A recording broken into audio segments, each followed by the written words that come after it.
Yeah, it's your boy Danny J. Quick, and I'm here with Kyron Silva. And we want to thank you for joining the Four Tales podcast. I want to know what it is Quick is trying to say. We're about to talk some comics and get a little bit controversial. Everything from indie books to movie deal level commercial. With no rehearsals when we converse to coerce you. And then we do the quick takes and try to get to the personal. So join us and get your comic book a few more sales once a week wherever you pod. It's Four Tales. Once a week wherever you pod. It's Four Tales.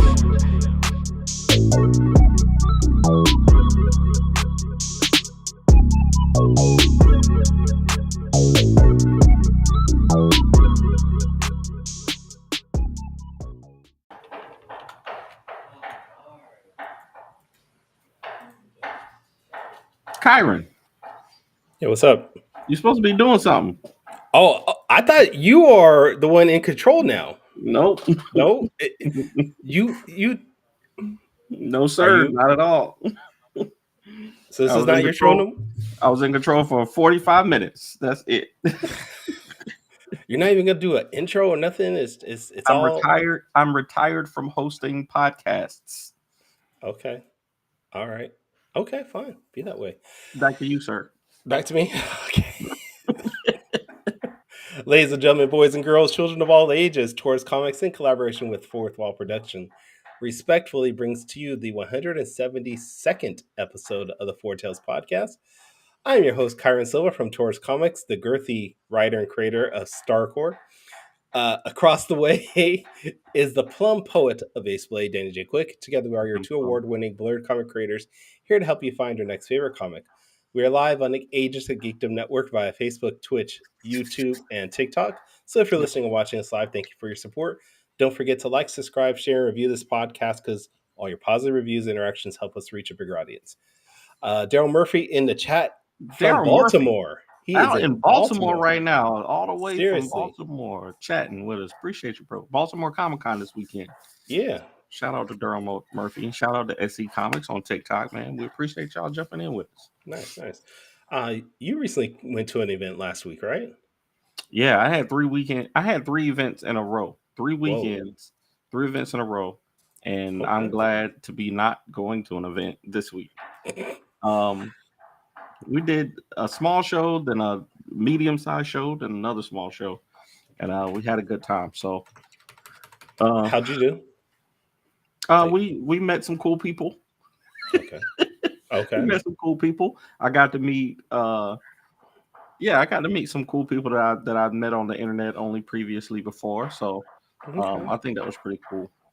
That is a great feeling, right? You know, just finally meeting someone that you've only communicated with via text messages, basically. That's all instant message is, just another text.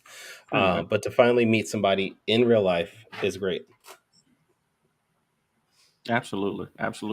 I wish I could, get out more often and do it, honestly, but full-time job, 4 kids, wife, Ace Blade, so. Yeah. Jay Slade 94 says hello, here to show some love. Thank you for being here.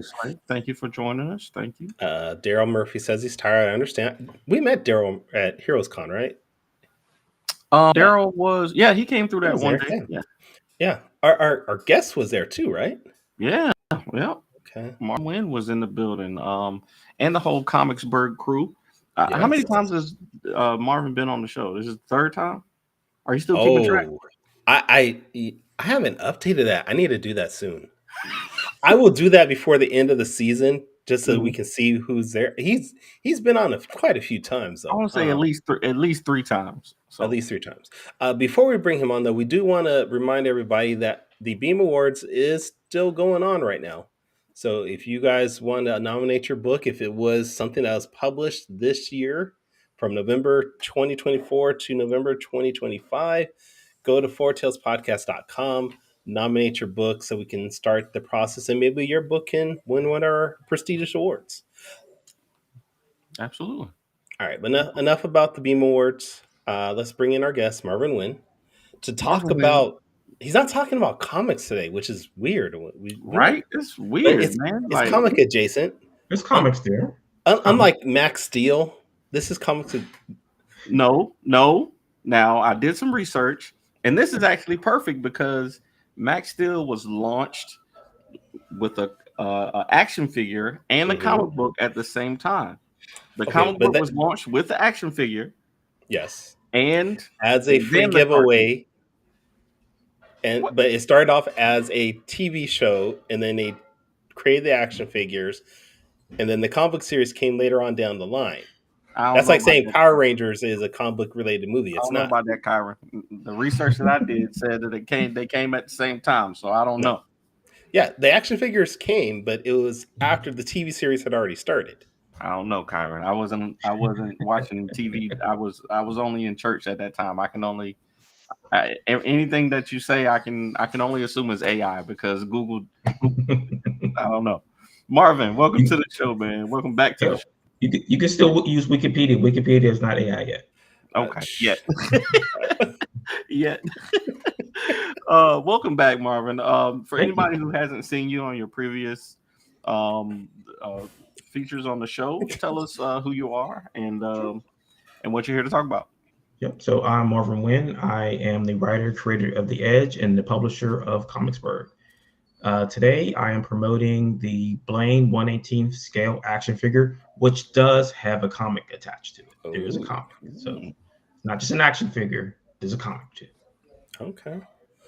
Man, Marvin, we were talking about this before we launched, but the social media is weird, man. It's like you've had this campaign going since August, and if you weren't on this show and I wasn't hosting the show, I might not have known that you had a campaign going. And I've been reading The Edge and supporting Comicsburg for a while. Like, we've met in person, we got pictures together, we got photos together, and everything. And social media still doesn't want me to show me your stuff. It's a killer, man. Unless you slide them some money under the table.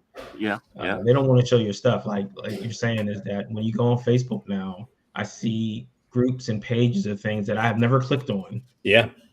Ever in my feed. I'm like, how is this in my feed? And then you click it away and it just comes back.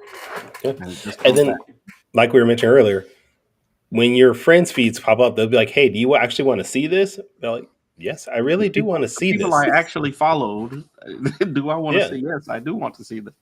And used to be able to use like pages and groups to counteract that stuff doesn't even work anymore. Yeah. But despite all that, your Kickstarter is doing very well. You're almost at 10,000 out of your $15,000 goal. So first of all, man, congratulations, man, just on being able to have an action figure, because that's something that I know a lot of creators. I'm gonna stop saying indie because I'm gonna stop saying indie because at this point, man, you're killing the game, bro. This is good quality, great quality stuff. And how many issues of The Edge do you have again? Issue 12 is out end of this month. That's wild. I mean, most people don't even get past issue 2, and you're talking about issue 12. That's crazy. That's facts. So, what made you want to decide to do action figures, and what was the process like to get one? So, in some ways, like it seems like the natural progression of kind of leveling up in the comic realm is like, where do we go next? Because the goal is to always reach out into other media. So whether it's action figures, video games, trading cards, card games, things like that, you're trying to reach a different audience than the one that you currently are kind of supporting. So you want to have a crossover audience. So you want to try to take that other thing and then push it back to the comic. You want to have that kind of like that reach around, right? Where I'm selling you an action figure, but I'm really trying to get you to buy the comic. An action figure is promotion for the comic. Yeah, he said right. So no, I don't. No, that's not. That's not. That's exactly what it is. You said exactly right. It should be. I like DP was talking about it earlier, and I said that even when they do those movies, the movie should take you back to the comic. Like the comic is the source. You have to always go back to the source. If you don't, you're lost. And this is why things are lost right now, because you're not pushing things back to the source. So Loose Collector is the ones that are developing and designing the figure.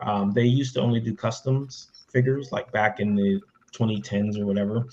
And then they started doing their own comic lines. I mean, action figure lines. So they did like Lady Death. They did Critter for Tom Hutchinson. So I reached out to them because I was friends with those guys and said, hey, I want to do action figures. And of course, they wanted to do the 6-inch scale. So, you know, G.I. Joe Classified Marvel Legends. But I'm a child of the 80s. I grew up on G.I. Joe. I want the 3¼ inch scale. So the 1/18 scale. So your G.I. Joe size. So your Tomaxes and your Zaymonts size action figures from back then. Because that's what I liked, and that's the one thing that what I created the edge is I wanted to do something of things that I liked. So that was 80s and 90s comics, so G.I. Joe, X-Men, Wildcats, things like that. So that everything sprung from there, and that's how I want to flow with it. Okay. Now this campaign is just for Blaine, right? No, so it's for the action figure and for a Blaine single one shot called High Stakes. Wow. Where Blaine is going to a casino called the Wildfire in Las Vegas because there's a gentleman there who has some information on the edge that he's trying to share to make some loot so he can go gamble some more. Hey, you might want to. We did a little skit a couple of shows ago where we said we had we're sponsored by DraftKings, man. You might want to put that in the book, man, because they're paying everybody right now. Man. DraftKings, if you want to reach out, our email address is fourtailspodcast@gmail.com. Just letting you know. Shoot, no, I got friends who are doing parlays right now. Shoot. But no, man, I think it's great, man. I think it's there are a few creators that's consistent. We've had a lot of people on the show, and you know, it's great to have creators keep coming back with new projects and new things, and always you know, the Kyron and Brian J. Lambert, they both got theme songs for their you know, their properties, man, which was pretty cool. Soundtrack too. Yeah. So it's always cool to, you know, to be going out and doing different things. So how do you keep like a fresh take? I know you said you wanted to get things that you enjoyed as a kid, but here in 2025, you know, there's so many options. So how do you try to keep a fresh take on things? I mean, it's all about just trying new things. So you go out and like the last Kickstarter I did coffee, we bought coffee back again. And I'm just looking for that little item that says, if that person doesn't want the comic, what can I put in their hands instead? And it's worked at cons before where someone's like, oh, I don't read comics. And I'm like, oh, do you like coffee? And the person goes, yeah, I like coffee. Then I just spring out with the coffee from underneath the table. And he's kind of trapped in that mode of, man, I didn't really want to buy anything, but man, I said I like coffee. And he's holding it in his hand. So to me, I think that diversifying the things that you offer. So we have the Scattered Nexus card game. Like that's another thing, like where it's like something else you can add, or you can bundle with the comic and say, hey, you might not like the comic, but you might like this. If I throw the thing together and I give you a good price, or you will you be interested in this? It's hard for people to say no when you make a deal like that on the spot. Hey, shout out to Eli Beard with the Scattered Nexus series. Saw the Lightning Wielder and Ruby from Planet Oz has been in the works with that for like the last 5 years. So shout out to Eli to, you know, keeping that up. Now, like you mentioned, you're from the 80s and 90s, growing up with action figures. I did also G.I. Joe, Transformers, Ninja Turtles, but I did grow out of that. So I'm not that versed in how much the action figure, you know, genre is still. You didn't grow out of Shadowhawk. Is there a big demand nowadays for action figures? Yeah. So I mean, you've seen like the move to the larger scale 6-inch figures, like the Marvel Legends and G.I. Joes like that. But those things are still relevant. I mean, even though Toys R Us died and they're trying to make a comeback, like people still want these things. And like when I first introduced it, like I went onto a couple of toy forums and they said that this is what we really want. People really like the 1/18 scale, and they were really excited because of the articulation. Because we have 25 points of articulation in the figure, which is like unprecedented sometimes for a figure that small. So Can he's doing before all the you funky stuff wait, that happens in Marvin, the comic. for our non-action figure people, what is a point of articulation so we can make sure So they the understand? points of articulation are the points where the figure moves. So the arms, the shoulders, the neck, bending the knees, things like that. Things that you, if you remember the old Star Wars figures, that had like 4 points or 5 points. You could spin the head, you could move the arms, you could move the legs, but they didn't do anything funky. So they couldn't get into those cool poses that you see them doing in comic books and cartoons and things like that. Nice. Paige Alfred in the chat says, Marvin, What up? so once this gets funded, and Mhm. because we know it's going to get funded, we know it is. Um, what comes after that? Like, what are the next steps in this whole process for you? So after that, so the goal was always to kind of share this kind of stuff with the community and to make what's called a buck. So in action figure terms, a buck is something that is a figure that you can take and make other figures off of it. So sharing parts, sharing heads, and things like that. And that's one of my goals is to say, all right, community, I can get you these action figures done at this price because we got a thing we can work with, whether it's a male figure, female figure, or whatever, and we can reuse those parts to make your figure. So that's where all the like some of the funding needs to go into the kind of like Comicsburg toys, where we want to do it so we can bring other people to the table and say that, all right, we can make action figures for you guys. This is what's going to cost. Try to make it reasonable pricing so that we can expand this universe and have like Ace Blade and other figures jumping around and punching people in the face, right? Yeah, That's I could right. see a Blaine action figure being easily manipulated into an Ace Blade action figure. Like, Yeah. just throw some swords and you're almost there. Yeah, put a mask on them, change to purple, make it happen. I, Right. But I mean that's always the goal is I like can we get a Zob action figure out of it? So I Right. mean I've always been the guy that wants to like put the ladder down and bring everybody up onto the platform with me and not try to pull the ladder up and say figure out how to get up here because I got up here on my own. But that's not the kind of person I am. I want to help everybody. Yeah, that's community, man. That's I think that gives people longevity too, man. So that's why we always love talking to you, man. You're always sharing knowledge and it's great, man. It's great. Um, so what are some of your favorite comics that are out right now? I know you've been working on the Edge for a while, but Mhm. what kind of stuff are you reading right now? Are you into the DCKO? Are you doing mainstream at all right now, or are you more in the indie stuff? I'm pretty much out of the mainstream realm of comic books, mm, unless there's someone I know that's working on it. I mean, I want to support people that like I know, like Netho Diaz is doing X-Men, so I'll pick up that at one. He was doing Daredevil, I will pick them up. But mostly everything I get is coming from Kickstarters. Mhm. So like you guys books and the where else is the book? So Pages books, like anything that comes off of Kickstarter, that's where my money's going. And it's sad to say is that I haven't been really reading anything because I've been like my head's been so deep into production and uh, working Comicsburg. So I just got packages and they're over on the desk, and then they're going to make themselves into the attic. And then when I'm on winter break, finally this year winter break, I'm going to start opening up packages. I've got stuff from like the last 4 years. I've got mm. about 200-300 Kickstarter packages I haven't opened. So hopefully I'll Oh, get to crack those open and start reading those books that I got. okay. We got a question here from Paige for both of you. When can we get the Blaine Ace Blade crossover? The people want to know. I didn't know this was a See, thing. see, nah, you haven't been paying attention because if you were paying attention, you'd have seen something already happen Right. recently. Issue number 9 of the Issue Edge. 9, yeah, Ace Blade has a cameo. that's right, that's But right. but no, but he says he wants an actual one shot between the two of them. Like, I could see that working out somehow story wise. The two of them go on like a mission.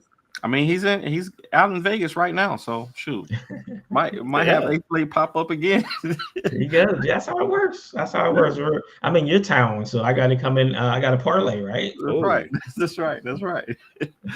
No, man. I think I asked Kyron. Kyron was the guest last week, and Kyron's done a lot of successful, collaborations and crossovers. We just got the issues of Panels in Paradise. My issue just came in the mail today, and this was a project that was spearheaded by Kyron. So I think crossovers are hard to do, but when they work, they're very worth it. Because now this is a book that I can, sell that I've only put, a certain amount of money in, a certain amount of sweat equity in, and we all came together and worked on it.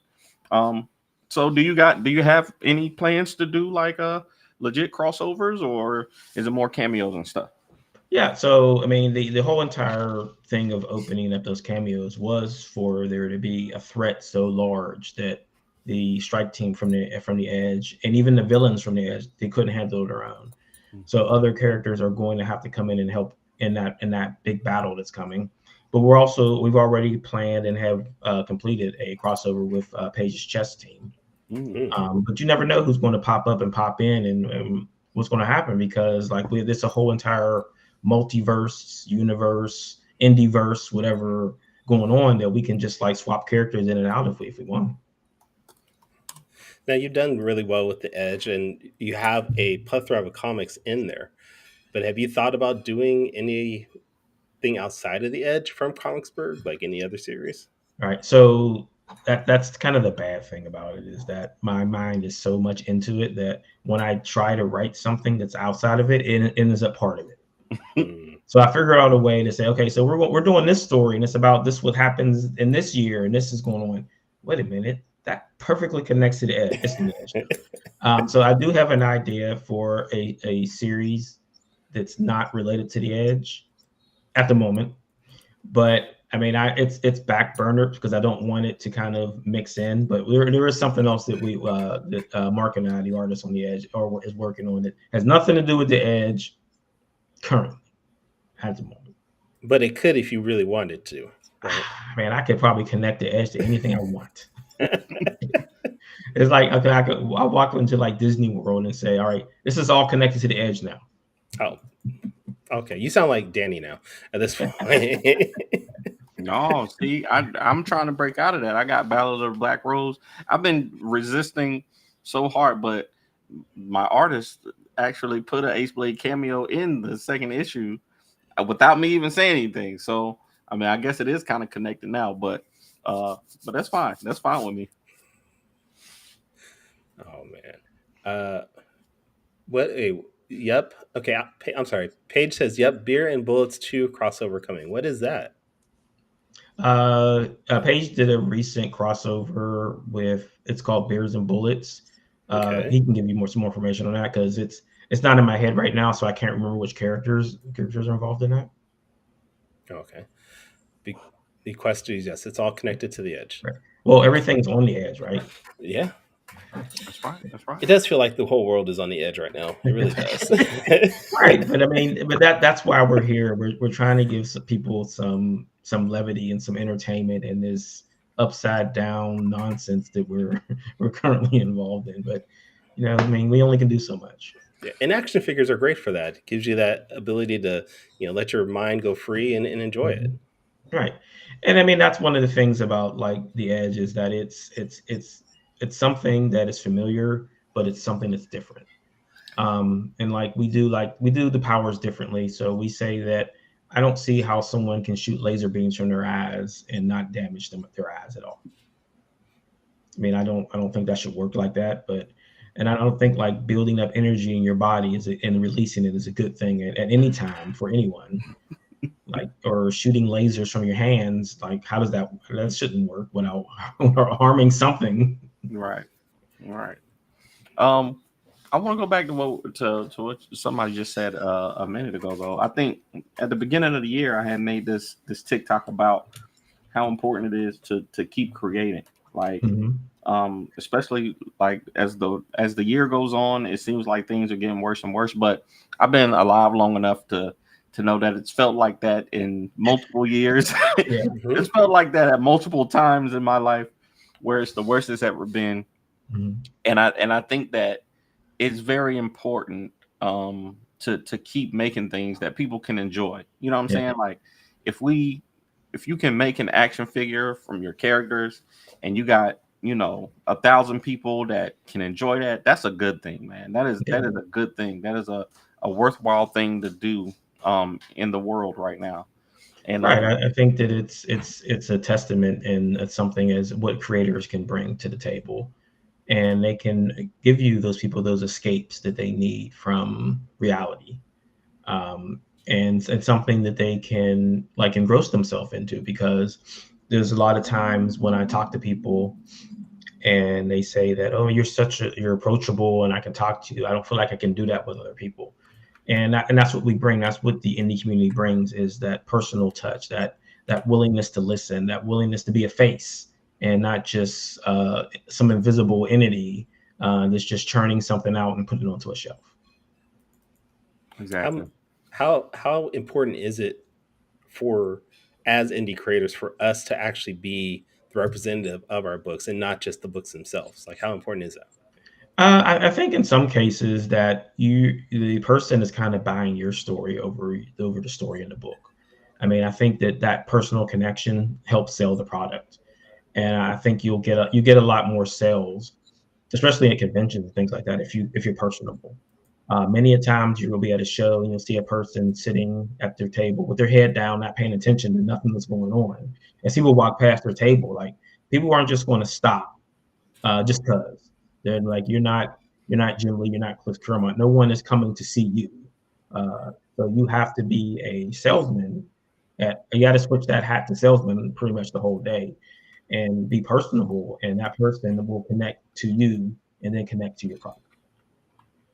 Yeah, I agree. I found um, I used to not tell people that I was a veteran and that um, because I didn't want to kind of use that to sell the comics, but Mhm. because it's literally part of the creation of Ace Blade. Like, I started writing Ace Blade when I was in Iraq. Like, I Mhm. wrote the first 25 chapter novel that was ever published on from about Ace Blade while I was serving with the military. So and then when I tell people that, I can always, when I get to that part of the story, I can always like see people like, oh shoot, this guy's a veteran. I can support a veteran. You know what I'm saying? Yeah. Like people are like, oh, I can support a veteran. Shoot, even if I don't like the comic, I feel like I'm doing the right thing by supporting this content. Right. So And it, again, that's the personable part about that is that they don't know you from anybody. Like, you're just a faceless, nameless person until they talk to you. Then you have a name. Then you exist now. Now you exist to that person. And if they are willing to buy one book, maybe later on they'll buy another and another, or they'll know you'll be at that show. Oh, I'm going to go see Danny. Danny's going to be here, so I want to get whatever he's got next. What you got new? And that's all it takes sometimes. And you'll build a fan for life, and that's all we need. Like, most of us need 500 loyal fans, and we're good. right, that's right. I was reading this book about marketing or viral. Gosh, I need to find that book because that's one of the things that it talked about. If you get, some core fans, if you get a few core fans, you're good to go. And Mhm. I think that's something that we all, aspire to for sure. How many Um, is a core group of fans that we need, though? well, it depends on what you're trying to do. I think it depends on what you're trying to do. If you're trying Mhm. to sell comic books, you need, maybe you need 100 fans. You need 100 fans that'll, consistently buy your stuff. But if you're trying to make movies and video games and stuff like that, you might need might need a little more. Might need a little more, but Right. it all starts with one. You get that one Mhm. fan, and then one fan becomes two, and then two becomes 10, and 10 becomes 100. So, Right. that consistency will get us there for sure. And I mean, that was one of the good feelings about doing Heroes Con, is that you start being around those people that you only talk about on YouTube and things like that. Mhm. And they're coming up at their table and they go, oh, there's Marvin, there's the man, and things like that. So I mean, it's a good feeling. And then you got people like from San Diego coming in to that show and meeting you and stuff like that. I love it. It's a good feeling to know that someone out there is thinking about, man, I wonder what Chiron, Danny, and Marvin are doing right now. Where's their new stuff coming out? I don't care about X-Men and all that stuff. I want that stuff. All right. Yeah. I think that's great. All right. Well, it's time for my favorite part of the show. Quick takes. This is gonna be a little different one, but Okay. Kyron, I'm ready when you are. Or no? I thought I was ready, but I'm not ready. You're giving me like 30 seconds. Okay. Well, while we're waiting on Kyron to get ready, Oh wait, never mind. I'm ready.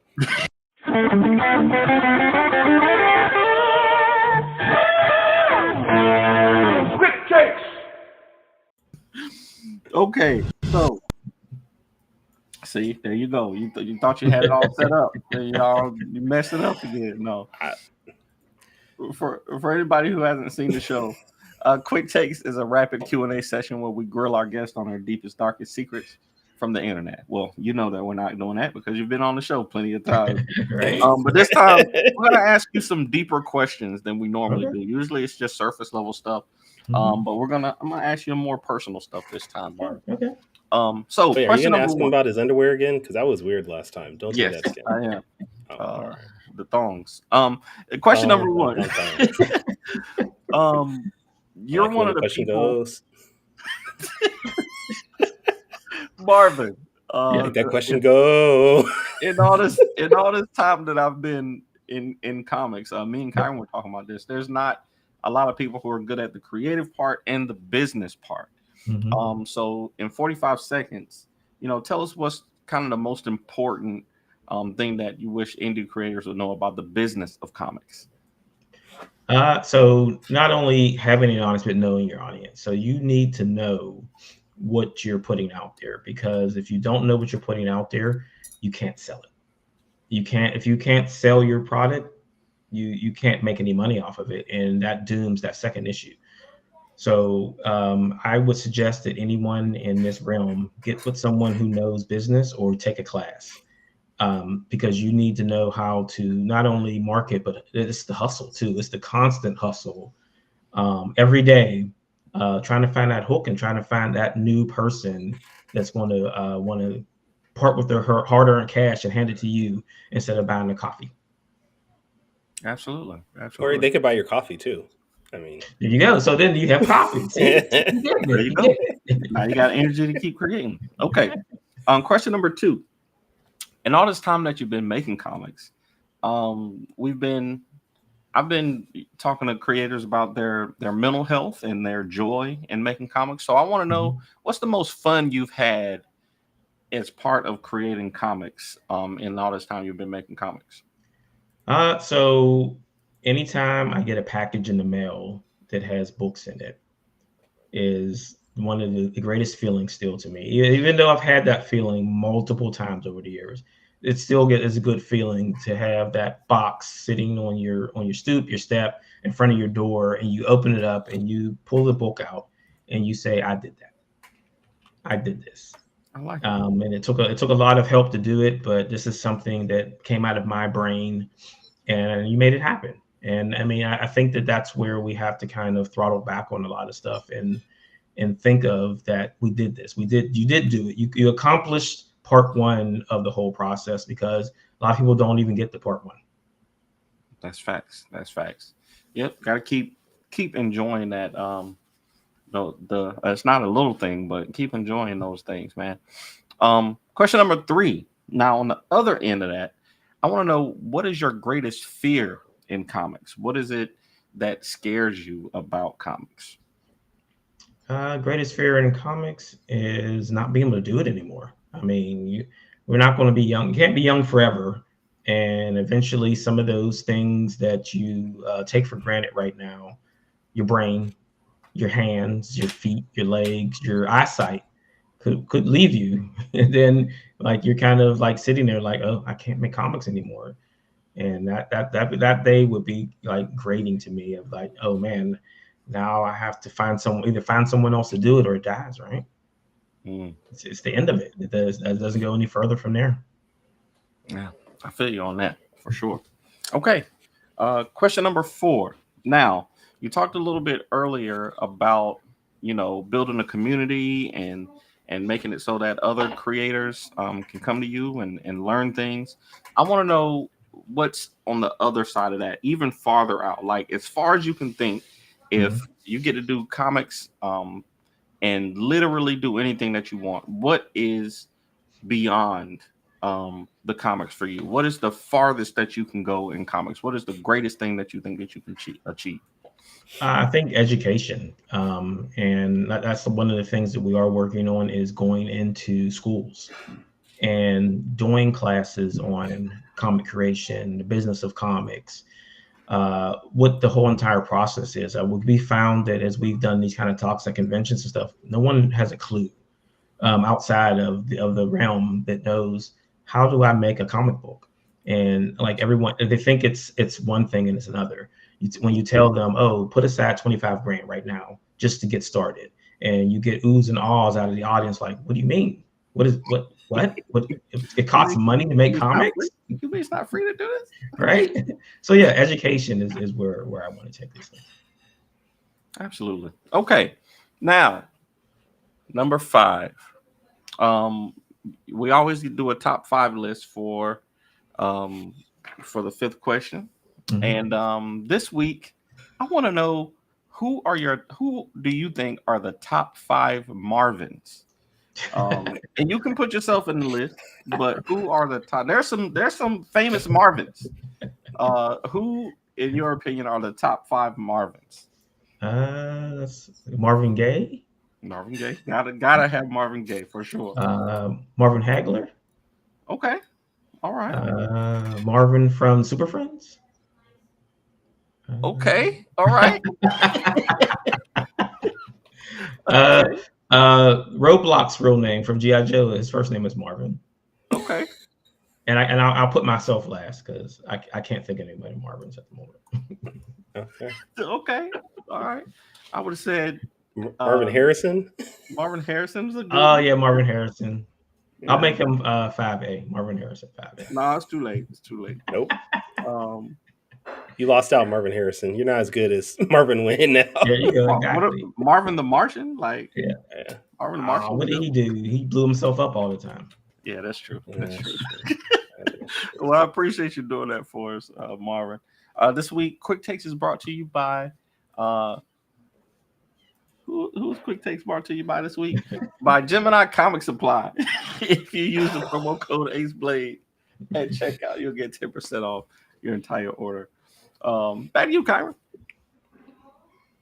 This is like Gemini is like Marvin Harrison, just completely forgotten every week. Well, I mean, he's been replaced by Junior, so Junior not doing well, so he's not replaced by anybody at this point. I think it takes a lot of time with this because you notice that you had a lot, like back in the 2000s, you had a lot of receivers who didn't drop passes. Like Marvin Harrison was those guys that didn't drop passes. You see a lot of drop passes by quality receivers now. You're kind of wondering, are they thinking about the dance before they make the catch? Because I don't get it sometimes. Like I saw like Jamar Chase last night dropped 2 passes. I'm like, yeah, what the hell is he? What are they warming around? DK Metcalf. But yeah, I think the drops that I saw was he was already turning. Like he's already, but he did catch like 15 balls or something like that. So he snagged 16 on I think 23 targets. But I don't think I've ever saw Marvin Harrison drop a pass. I remember him dropping a couple, but they were very few. Yeah, but I mean, Jerry Rice had the drops in his rookie year too. So we don't talk about Jerry Rice dropping nothing. So Marvin Wynn, we want to make sure everybody follows you. We know everybody's gonna go to the Kickstarter and help fund that, but where else can people follow you online? Oh, so comicsburg.com. right there. And theedgecomic.com. So you can get to all the socials from either one of those websites. Okay. All right. Danny, where can people check you out? If you want to find me, the best place to go is our website, fourthwallpros.com. If you want to find me on social media, you can find me at the Ace Blade on all social media sites. Kyron, where can people find you? The only place I need you guys to find me right now is starcorecomic.com. That is the only spot I need y'all to go. Back it. And I know I'm sounding very desperate. I'm almost at 25% within the first week, so I'm not doing bad, but I would like for you guys to help fund this as quickly as possible. So go to starcorecomic.com. Danny, have you lettered 5 pages today? 5? No. 3 at least? I'm going to finish Black Rose today, so Okay. I'm gonna get these last 2 done. All right. And I'm gonna do that. All right. But I just came from the gym and my arms are hurting. So okay. All right. Well, everybody join us next week. It's Fortnite Friday next week. Yeah. Because we are taking the 31st off because it's Halloween. So it's Fortnite Friday next week. So join us to watch Danny and I suck at playing Fortnite because apparently I am the bad partner on this because Danny won with Brian. So watch me suck while Danny, gets mad. I haven't played since the last time we did Fortnite Friday. So could I suggest like a Destiny 2 thing? Because I'm pretty sure I got you both on PlayStation. This man won't play anything but Fortnite. I've suggested Overwatch. I've suggested Marvel Rivals. I've suggested Call of Duty. I tried Rivals. I just don't like it. And I used to love Call of Duty, but the people are just too good now. Like I just that 13-year-old on and die instantly. Well, I mean, I just normally play versus enemies on Destiny 2. So there's no having to go up against someone who's been playing the game for the last 8 years nonstop. We'll see. But next week, Fortnite Friday. Until then, though, everybody, sayonara, goodbye, and please take care of yourselves. I